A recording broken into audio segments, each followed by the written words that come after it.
Welcome. This is Fatherhood in Focus, a podcast designed to help you succeed in your role as a father and maximize your impact. You and I both know we often fight on alone, and this can lead us to lose sight of the things that really matter. I learned the hard way and almost lost it all. I'm standing here today and talking to you because I made a decision to fight back. We are pillars of strength, persistence, resilience, and courage, and have a critical role in the development of our children. But often we sacrifice everything for those we love, but often find ourselves isolated and with nowhere to turn. I'm Aidan, a father of two and the founder of the Modern Fatherhood Club, and your host for today's episode. Before we crack on, here's something for you to consider. Everything in today's episode and future episodes is about you. Each episode is designed to talk honestly about the challenges of fatherhood. Today, the world is filled with bullies and influencers using their platform to abuse the position of power that they hold. Their hollow words, empty rhetoric, and storyline is designed to get you hooked and bought in. Everyone has a story to tell and a narrative to sell. But today I want to set something straight. This podcast will be different. Whilst this is my space to talk to you, the objective is to grow the conversation about the challenges many of us face. Today I'll make this promise. I'll never mislead or abuse your trust. In a world where short, sharp sentences are designed to get you to commit, this platform will focus on the story, impact, truth, empathy, and focus on the advancement of the fatherhood figure. There'll be no bullshit, no undercutting the value. This is an educational platform designed to create a voice, designed to value and celebrate the contribution that you make to you and your family, and especially your kids. That's it. Thanks for listening, and I respect the importance of the role that you play in every aspect of family life. Before we kick on with this episode, I'm grateful for your time and I appreciate the work you're putting in. In terms of where I am today, my mental health is and always will be something I have to work at. At times I get stressed, and at times I feel like the world is on top of me. For a long time I felt this way every single day. So I wanted to take a moment to breathe and decompress. I love talking about fatherhood. It's something everyone I've met on this journey is prepared to do, and the rawness of the conversations often catches me out. We're dads. We work at it, and our objective remains to deliver what they need without losing sight of the man we're becoming and the man we once were. In this episode, we're going to talk postnatal depression, and this is the first of many educational episodes where we're going to tackle topics that support you on your fatherhood journey. Today we're going to talk about postnatal depression from the perspective of us, the father. Mums, if you're listening, this is going to give you some useful insight into the pressure your partner might be facing. This isn't about directing attention away from mum, but it's about making sure you as her partner are getting the support necessary should she be facing a challenge with PND, or if you're experiencing those challenges yourself. So what is postnatal depression? It's a question I had, and one I thought would never lead me to answers about my own challenges. It's a type of depression that many parents experience after having a baby, and it's a common problem that can affect more than 1 in every 10 women within a year of giving birth. But hold on, it also affects us dads. And this news caught me totally off guard. I genuinely believed it was something only mum would face. For us, it will typically hit hardest 6 to 12 months after baby arrives. So let's be frank for a moment. If we sought support for any challenges we faced after having a baby, I suspect the data would be more mature and there'd be more research on this subject. The problem is, as a father, we're focused on mum and baby, and more likely to ignore something we're facing and less likely to engage with the services that might give us the support we need. My default is to ignore the overwhelm and focus on everyone closest to me. This approach is admirable, but it means not talking about these challenges with friends, family, and my partner. So as her partner, you need to be familiar with things like baby blues. And it's common and considered normal. Whilst it's common, your partner shouldn't experience it for longer than 2 weeks after she's given birth. This is why you play such a crucial role.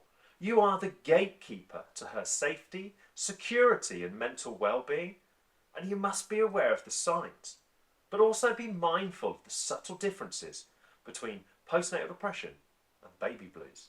One of the biggest obstacles to spotting it is the lack of paternity leave available to us. If you've had or have the chance to take paternity leave, then this not only represents your chance to support her, but it's also a point to check in and understand whether or not she's feeling anything out of the ordinary. The challenge most of us face is that paternity leave is either really short or it's just not a financially viable option. That means we're not placed to recognise the symptoms or get a full picture of the challenges she's facing on a daily basis. Once back at work, it's going to be much harder to spot and understand. But the symptoms must not be overlooked. Let me be clear, it's your duty to do the research, get to grips with any changes in behaviour and openly talk to her about how she's adjusting.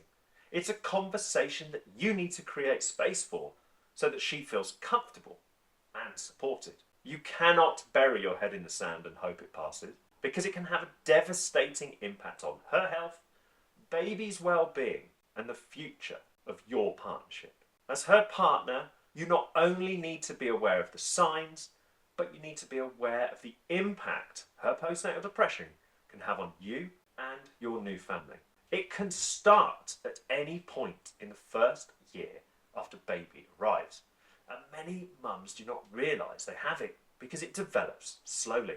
And that's why you need to keep this conversation alive. You want to support her, but if you're not able to be there during appointments or don't feel comfortable during those appointments to flag any concerns, then the window to raise any request for support can close quickly. If the symptoms are missed, then she is likely to feel more isolated and alone. Those feelings will only make postnatal depression worse. Screening does exist.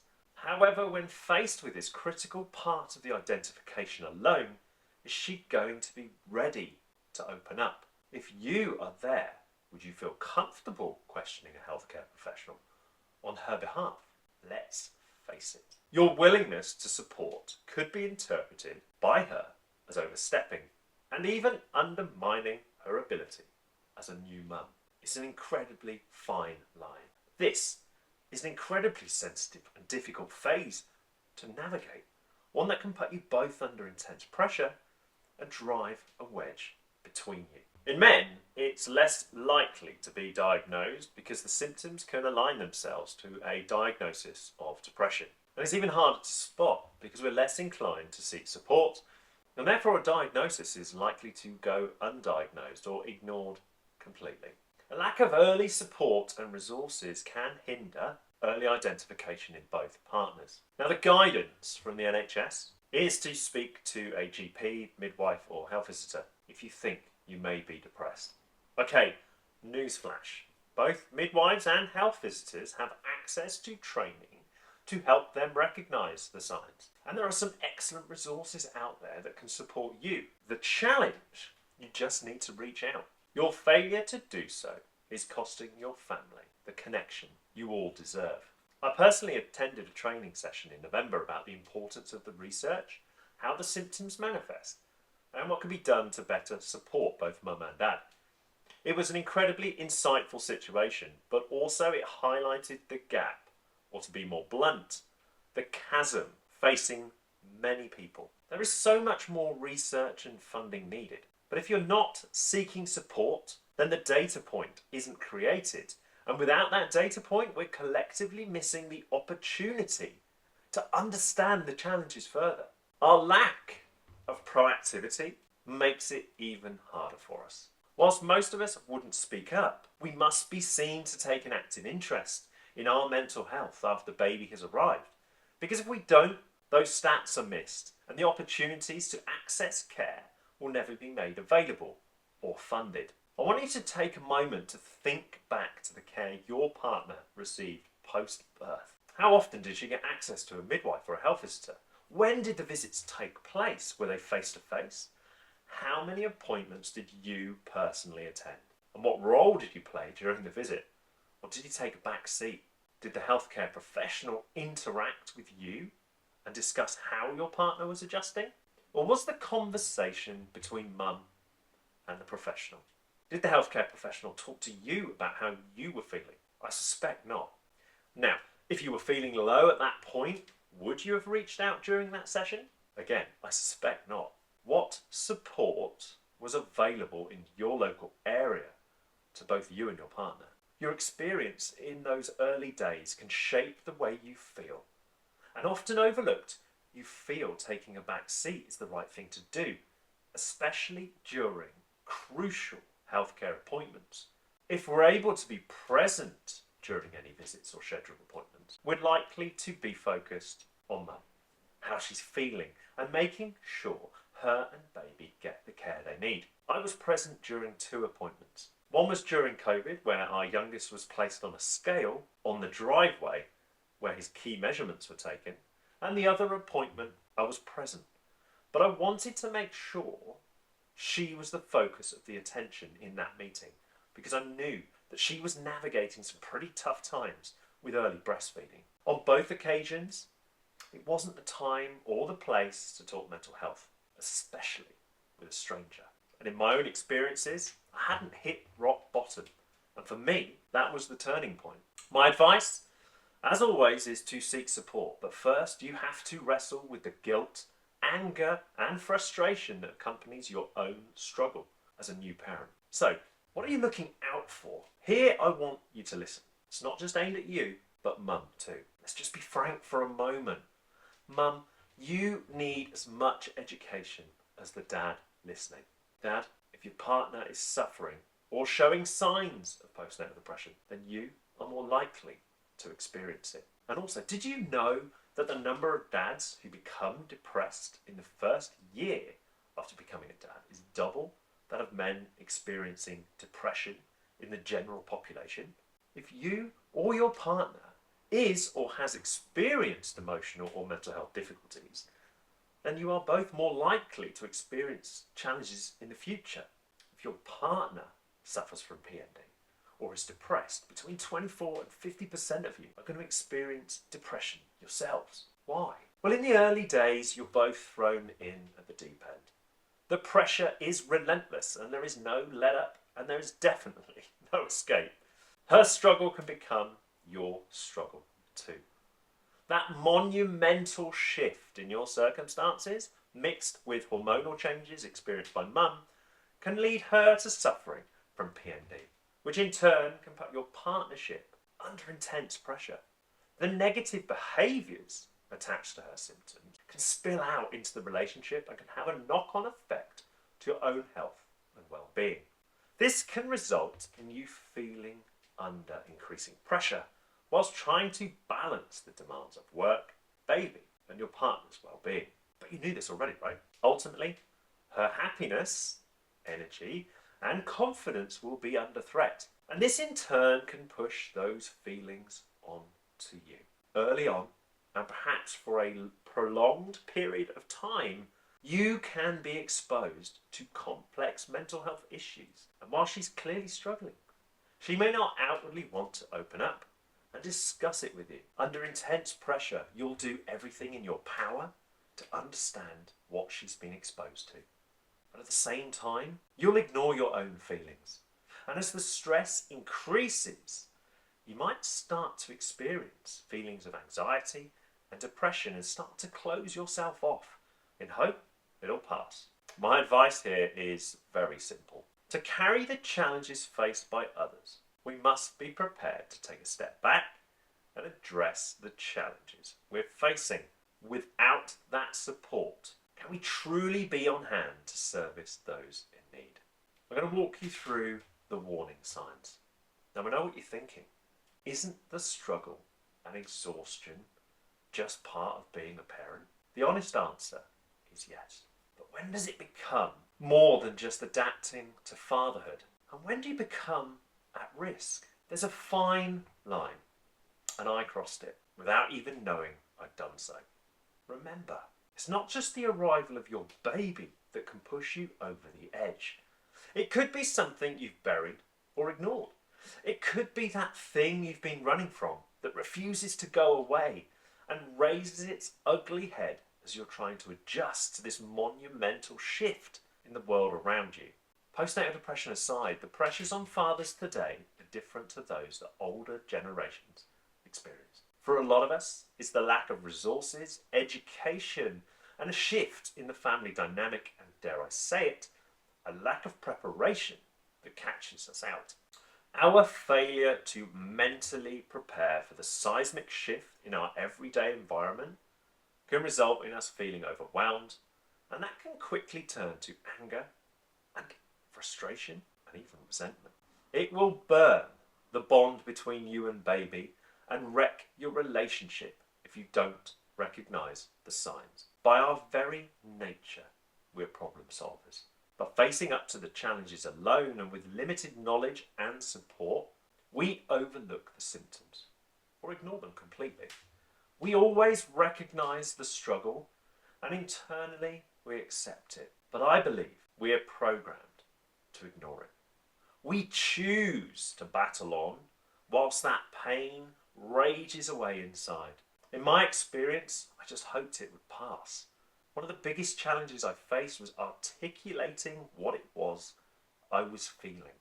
I ignored it, concealed it, and pushed on because I believed to my very core that it would pass. What I failed to appreciate was that when it does pass, it's never truly gone.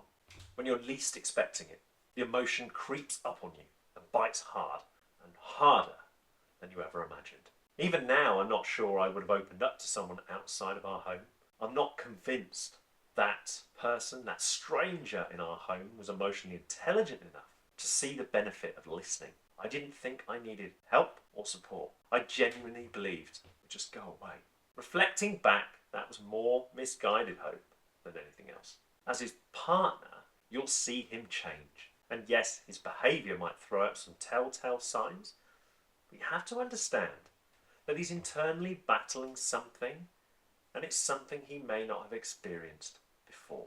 My story will resonate with many, but it was pride that stood in my way, and it will stand in your way too. I hated the man I'd become, but I hated more the father I was becoming.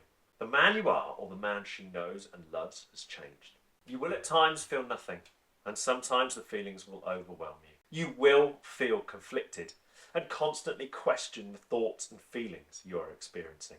You will feel guilty, but won't know why. You just witnessed the raw power of the female body and mind, and here you are struggling to stay afloat. You will feel angry and frustrated.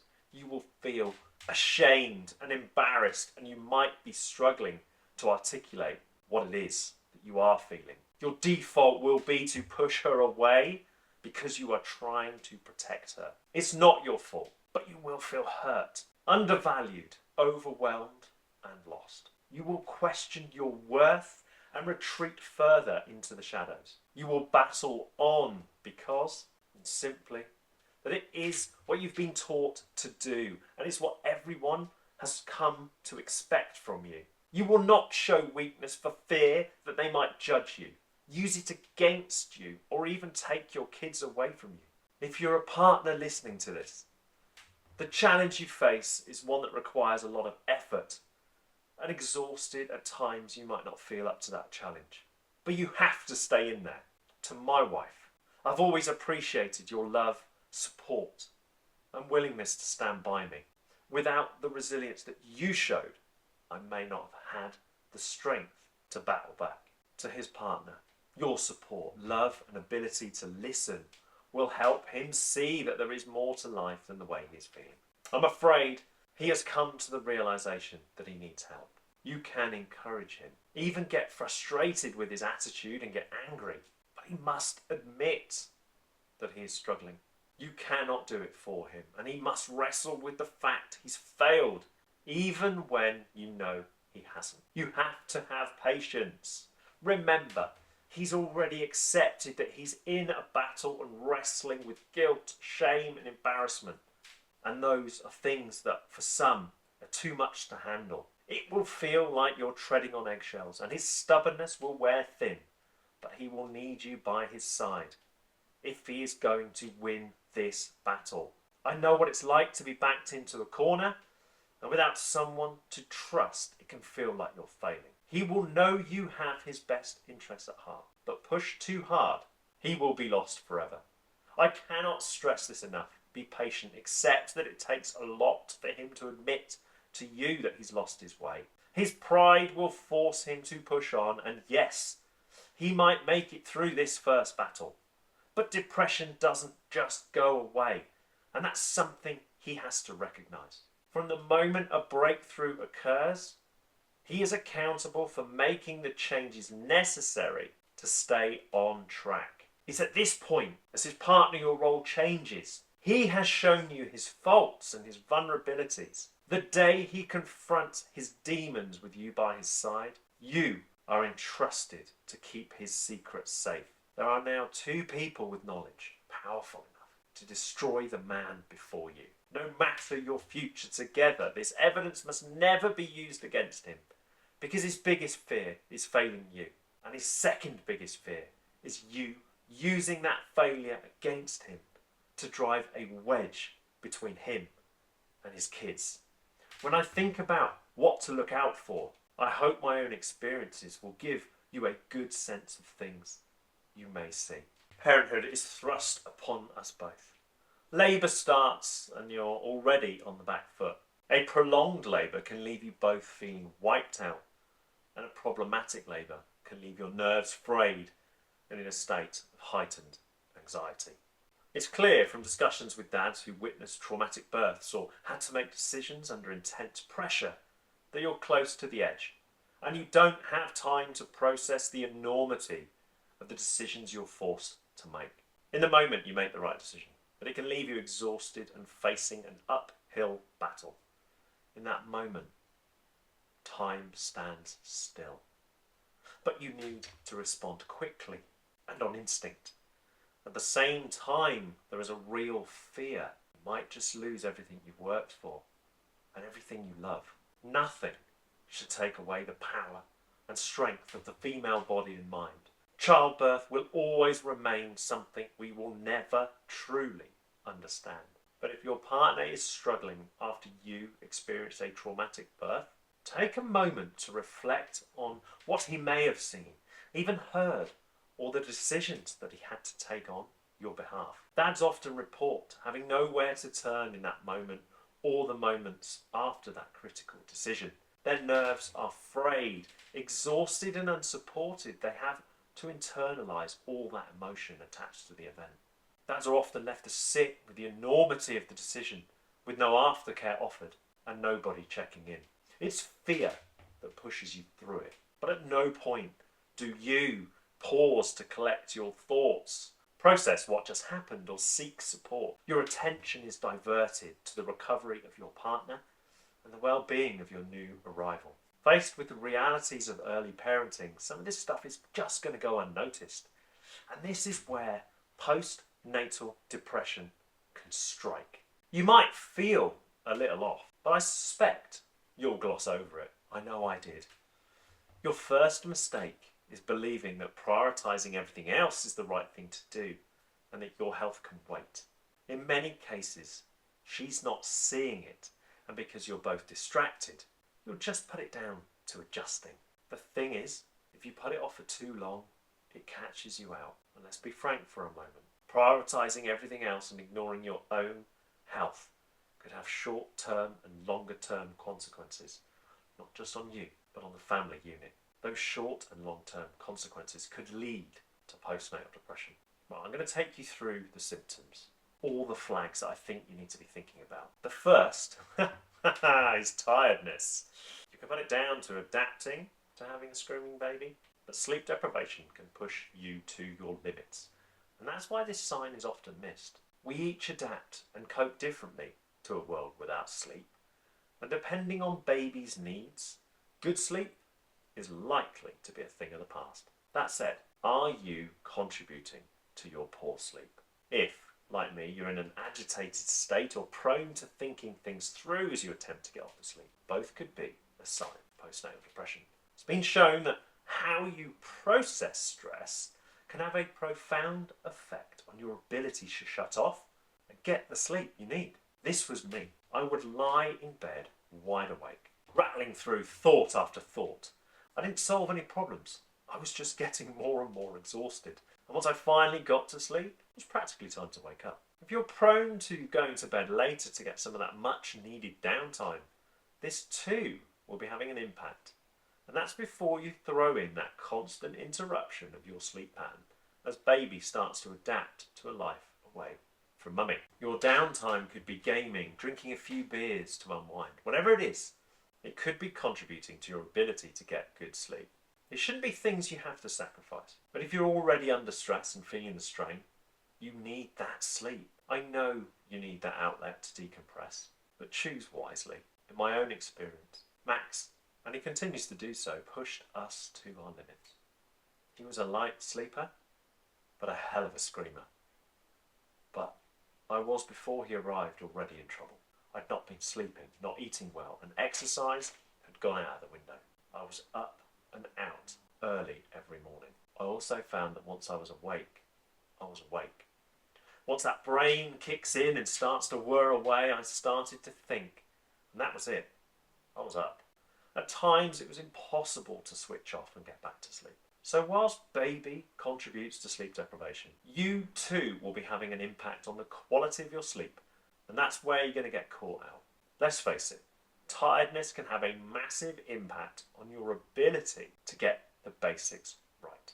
A baby changes your routine, but scrambling to hold on to the things that helped you decompress might actually be making things worse. I'm not saying you have to sacrifice everything you enjoy, but reflecting on the things that contribute to poor sleep outside baby's crazy sleep pattern might just give you a chance to identify those that add value and those that don't. The next symptom is trouble focusing. Can't be, surely. That's just me trying to adapt to my role as a new father.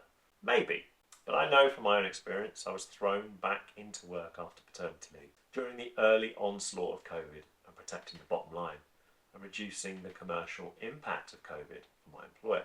That, at the time, was my priority.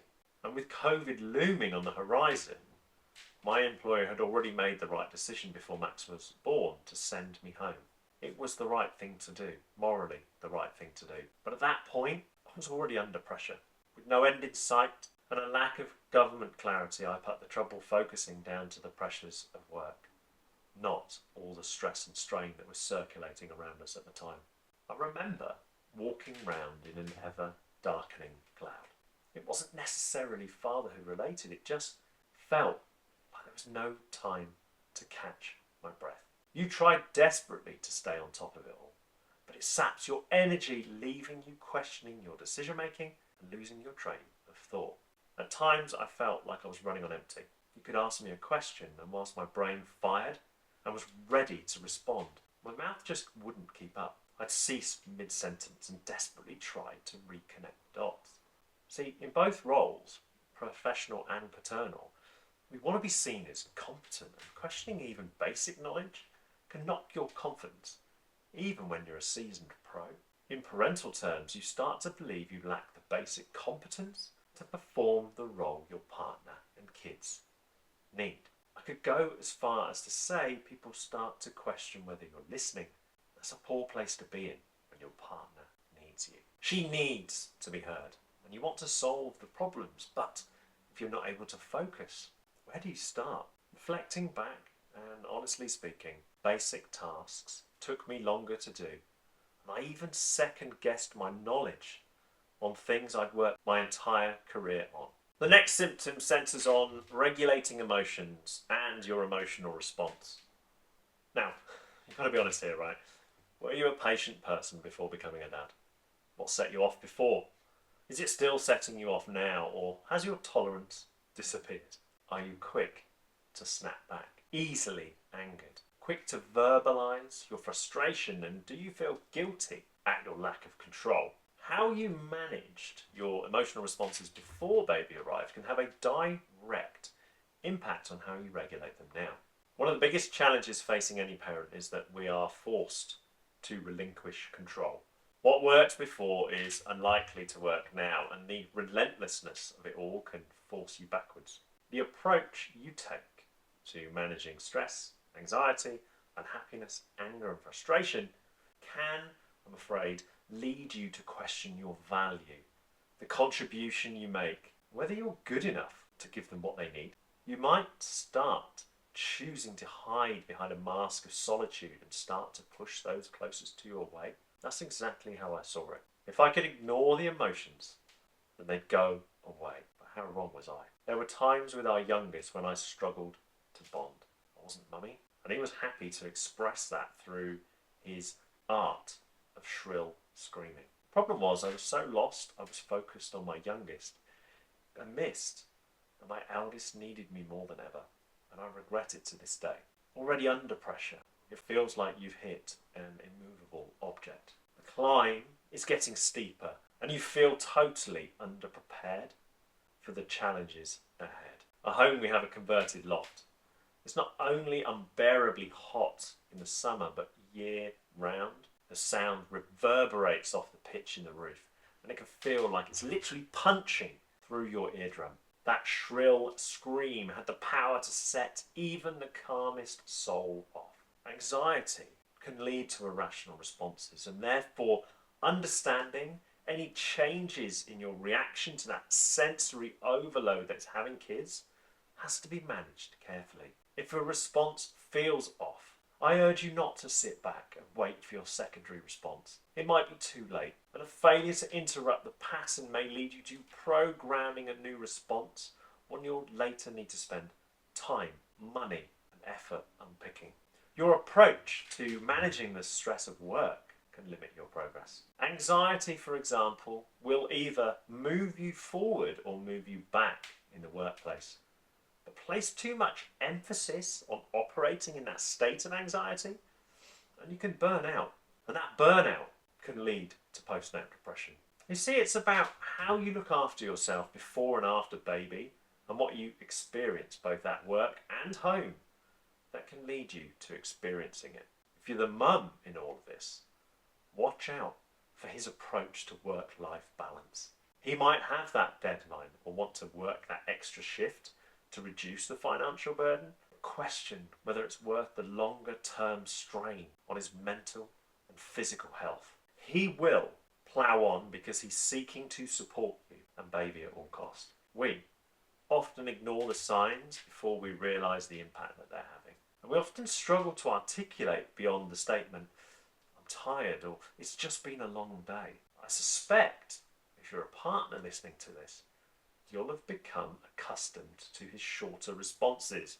In my case, I wanted to be left alone to process the pain, but the reality was it was doing more harm than good. Internally, we're looking for solutions, and we perceive our failure to solve the issue as a weakness and fear judgment or reprimand, when in fact, it's okay to share the problem and work it through with others. The shame will build over time, and mounting feelings of inadequacy will leave you questioning your role and the impact you're having on your young family. That shame leads to hopelessness, and a father, there is nothing more I fear than being left powerless to control the outcome for our family. Remember, your emotional responses, if unchecked, can damage your self-worth. So if your day-to-day emotions feel off and have done so for more than a week, bite the bullet, reach out and seek support. There will be a point when it feels like walls are closing in, but don't wait until the last minute before seeking that much needed help. In my experience, that's the telltale sign that something needs to change before you hit the bottom. By waiting too long to engage the support you need, you risk hitting the bottom and losing everything you've built. Isolation is a massive factor in whether or not you'll experience postnatal depression, and ages too. We all adjust differently, and that can cause conflict. I think it's fair to say that the bond we seek is built over time. I remember feeling a disconnect with our youngest. He was just so different to our eldest. He was attached to mummy, and to be honest with you, he still is. It also didn't knock my confidence. I really felt that bonding was much harder. It wasn't until we started to break the breastfeeding and the sleep cycle that I was actually able to even put him to bed. And even then, he still fought me. And even today, his preference is mum. Look, some kids are just mummy's boys, and I get that. I, as the dad, can't get in the way of that. And today, I can't let that knock me in my capacity as a dad. In the grips of postnatal depression, or even just the adjustment to fatherhood, it's the simple things like this that can really knock your confidence and lead you to question your role. It often feels selfish to speak up on what one might perceive as trivial, and that's why communication is so key in all of this. It's not about being selfish, it's about honesty between you and your partner. You must learn to be more transparent, but you must also learn to communicate with empathy, no matter what pressure you are both under. Research has shown there to be a high correlation between a father developing postnatal depression if his partner has or is experiencing it. A father's concerns about his partner's health and well-being are highly likely to have a detrimental impact on his own health. It might seem like an obvious statement to make, but society is better equipped to support mum. There are mother and baby groups, toddler groups, all of which are incredibly daunting for us as dads to attend. In the dad space, it's growing, but there's still little to no local community. And even when there is, as men, really going to go along and connect with others, there's either a pop-up group or nothing at all. In reality, a father is left isolated, and as he backs further away, the risks of postnatal depression can increase. The research also tells us that his partner's postnatal depression brings disruption to their lives and their relationship. It throws everything into chaos. The routine is thrown out of the window, and he's now fraught with worry about whether or not she and baby are going to be okay. In order to protect the family unit, the father retreats further and further from social activity. If she's wanting you to get involved in social situations, but you're lacking optimism or positivity toward the situation, I suspect the immediate reaction is for you to tell her to back off. I like my own space. I like time to think, and I often enjoy the silence over a crowded room. It doesn't mean I don't want to interact, but there is always a time and a place. If that sounds like you, then you might choose to break away. But the more you do, the more isolated you become. It's a difficult balance, one that you have to be in tune to and manage. COVID forced a lot of us into our homes, and even today's working culture sees us with a little break in the routine, and for some of us, our work-life balance has come under immense pressure. And for some of us, that working from home environment actually isolates us further. So to the employer listening, if he's working flexibly, the relentlessness of it all can leave him reeling. And behind the screen, will you or even his colleagues and managers really be alive to the changes in his behaviour? Whilst there hasn't been any extensive studies into the effects of working from home on new fathers, I can guarantee you that he's feeling the strain. I can guarantee you he's enjoying the extra time with his kids. But I can tell you from personal experience, sometimes you just need a place to disconnect completely. The car and even the train would have been a haven back in the day, but today, for some, the haven no longer exists. Ordinarily, you'd have had space to decompress, but today you step across that threshold and straight into the chaos of everyday life living with your kids.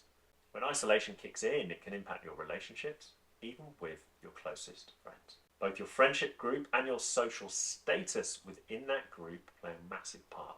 Let's face it, we don't all have kids at the same time.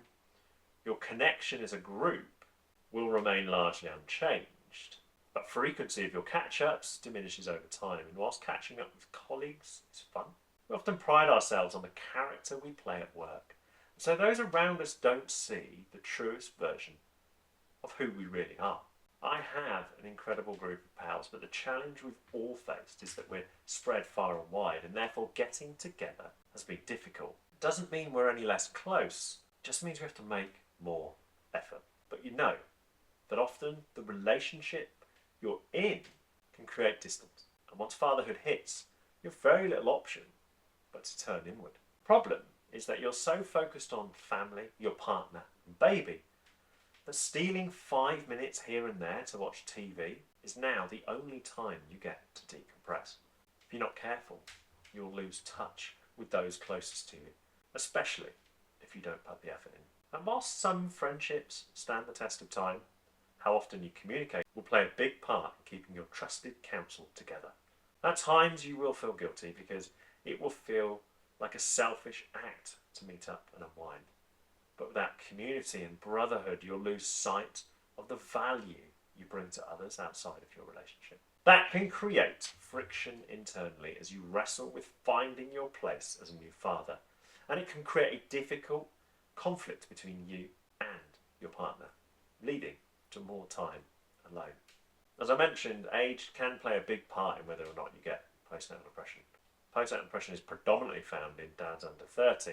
It might be because a young father's education, understanding of the impact of the baby's arrival, and access to key support networks like NCT is more difficult.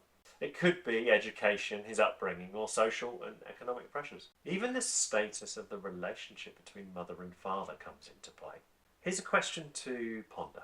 Are today's younger men more open to tackling difficult subjects like anxiety and depression? Today, it's more widely spoken about in the workplace environment. There is certainly more access to resources in the workplace in 2024. I wonder if it's just, though, more socially acceptable to talk some of this stuff through. Everything we've discussed can contribute to feelings of loneliness and desperation, which in turn can lead to a lack of social interaction, a lack of interest in things that make you smile, and that decision to isolate yourself from your partner. For me, I think it's more socially acceptable to talk about it. That doesn't mean we're going to do it. Between 2012 and 2018, would I have taken a positive step to talk about the pressure I was experiencing or access support? I would have ignored it. I'd have carried on. That is how I was built. Early parenting creates a barrier between you and your partner, and this can contribute to a loss of emotional connection and intimacy. She's exhausted, and you are too. The melting pot of factors outlined result in a mounting pressure on you both.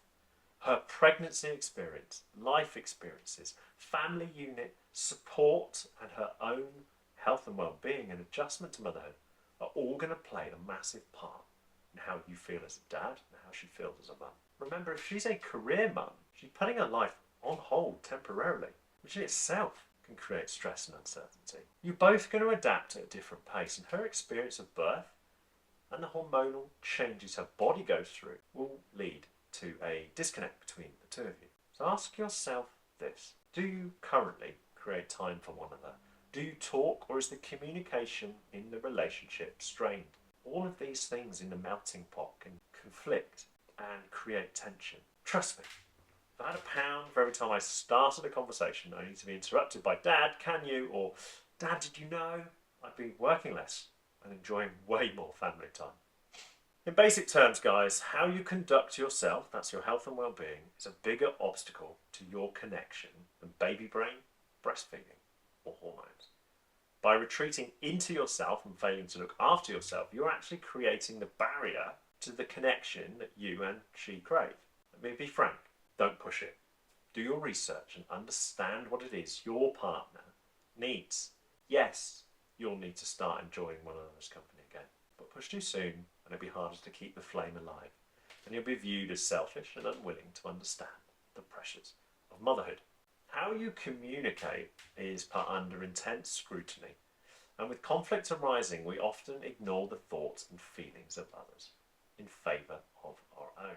That approach can lead to feelings of judgment or a perceived lack of sensitivity on your part, which in turn draws the battle line on topics like intimacy and connection. In your world, the complexity attached to adjusting to fatherhood and the pressures that come with it can have a knock-on effect to both of you. A lack of understanding about the way in which fatherhood impacts you and can create more noise than is necessary. So if you are a new dad, it's time to reach out, find the right support networks. Not only that, but talk to your partner and engage in dialogue about how you're feeling as dad. So what do the stats tell us? And these stats are frightening. 80% of men are going to become dads. between 3 and 10% of new dads will develop depression during pregnancy and post-birth. And the average age of the dad in the UK is just over 30 years old. The highest killer of men between 20 and 49 is suicide. The numbers of dads actively talking about postnatal depression is low, and I put that down to a lack of willingness and understanding on the part of them to participate in the studies. But I also put it down to a lack of fathers talking to their healthcare professionals. Above all else, it's about knowing where to look and how to find support. My advice is simply to ask for help, or at the very least, do the research. If you're feeling low after baby has arrived, it could, in all honesty, be nothing. But if the symptoms are left untreated, then that nothing could become something that causes harm to you, your partner, and your kids. One of the biggest challenges facing fathers is that lack of research and funding for care. On the NHS Mental Health Dashboard, just over 40,000 women accessed specialist community perinatal mental health services in a rolling 12-month period. To give you some context, that costs 124 million. The great news is that there are longer-term plans to support more women, up to 66,000, with moderate or severe perinatal health needs. These mums will have access to specialist community care from preconception to 24 months after birth, with increased availability of evidence-based psychological support. Whilst this is essential care and frankly the funding feels a little light, I can't help but think, what about dad? For the same period, there is no data on fathers accessing this support. Now, with between 3 and 10% of fathers experiencing postnatal depression, we're not even registering as a number, and there doesn't appear to be any reference to a budget line that can be tracked and reported on. And that, my friends, is the issue. The data doesn't stack up. By failing to get support, you're failing not only yourself, but others that find themselves in your position. It's a simple numbers game. More people seeking support, the better the research, the more demand, the greater the budget. If the service isn't used, then the budget isn't set aside. The bigger problem, and I think this is a wider issue for both mum and dad, is that many of us just aren't aware of the symptoms. That lack of education means many aren't getting the support they need until it's far too late. There isn't just a risk to mum. The risk to dad exists, as we've discussed, and ultimately there is a risk to the children, both physically and later mentally, if more isn't done in this space. As parents, it's our duty to raise awareness of the issues we face, but it's absolutely critical to the success of these facilities that they have the funding and the resources available to deliver the services needed to protect both parents and baby. There are some fantastic resources available on postnatal depression, and these 3 books can help you start to understand if you have, or if you are experiencing it. Daddy Blues, A Story of Postnatal Depression by Mark Williams. Sad Dad, An Exploration in Postnatal Depression in Fathers by Olivia Spencer, and Fathers and Perinatal Mental Health by Jane Hanley and Mark Williams. And there are great online resources available via Instagram, and there are plenty of resources on postnatal depression. Do they cover us dads? Not so much, and that's why I'm talking to you today. If you think you're okay, and I'm directing this at you, will you seek out a book on postnatal depression? Or will you just put it down to the early pressures of fatherhood?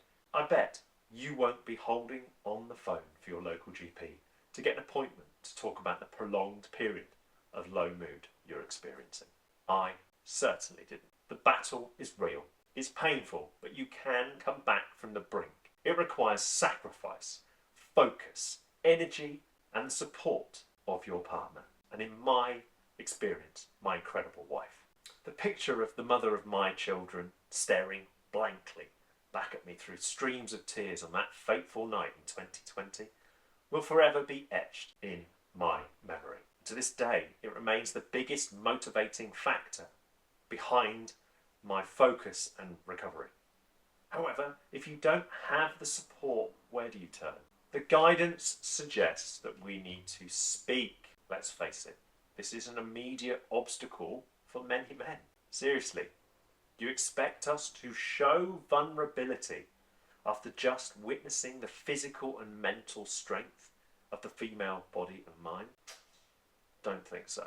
It might also be considered an incredibly selfish act to interfere or direct attention away from mum and baby. I know I initially played down the anxiety I felt, and even when questioned by my wife, I rolled out that standard male response: I'm tired, I'm fine. For many, your default position is, as we've discussed, that it will pass.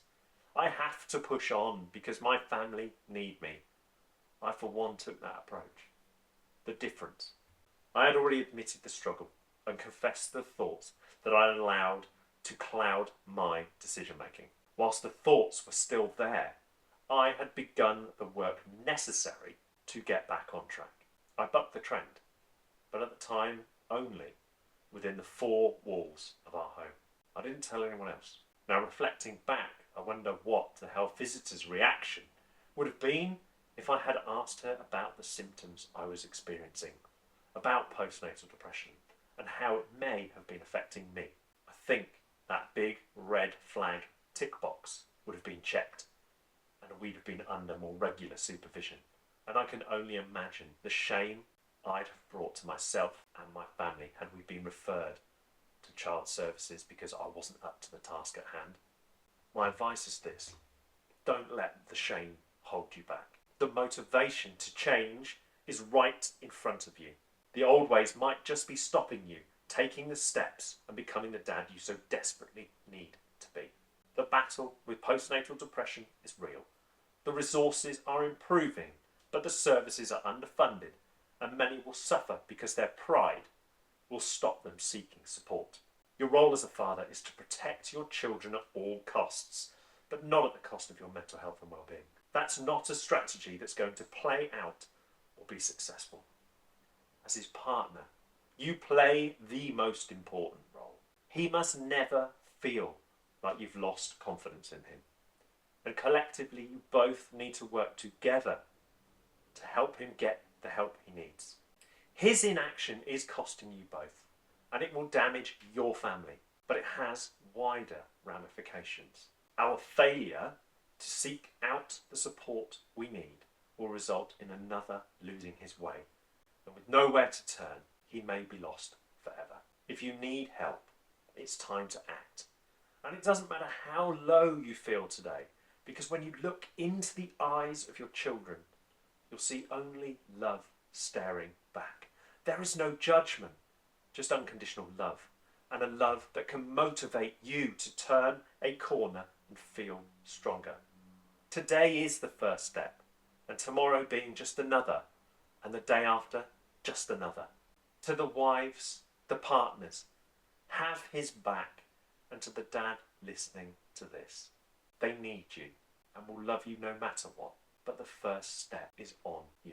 Resources in today's episode are designed to hit home and raise the profile of the importance of a father's struggle. Fatherhood in Focus will continue to bring these messages to the forefront of our minds and focus on the reality of modern fatherhood. Like anything, you have to work hard at it. Perseverance, resilience, effort, and a willingness to give it everything is just part of your story. Your struggle, emotions are things that you are conditioned to keep to yourself. Someone asked me why I haven't stopped working on this project and what keeps me going. The answer is simple. Look at your kids. Every motivation to stay on track, to fight back, is right there. No matter how hard it is and how much pain you carry, they need you. They don't need you to step up. That's on you. They need you to be present, free from conflict, and accessible. My biggest fear is that I'll fail my boys. My resources, courses, videos, and everything I write or record is designed to help dads who, like me, may have lost their way. I know you because I know me. The only difference is that I'm one step further ahead. My fear of failure pushes me on, but in reality, that biggest fear is really simple. If my sons become the man I once was, then I haven't given them what they need. Love your journey. Focus on the impact that you have and give them everything you have, but not at the expense of your health, confidence, passion and love for life. This has been Fatherhood in Focus. Thank you for listening.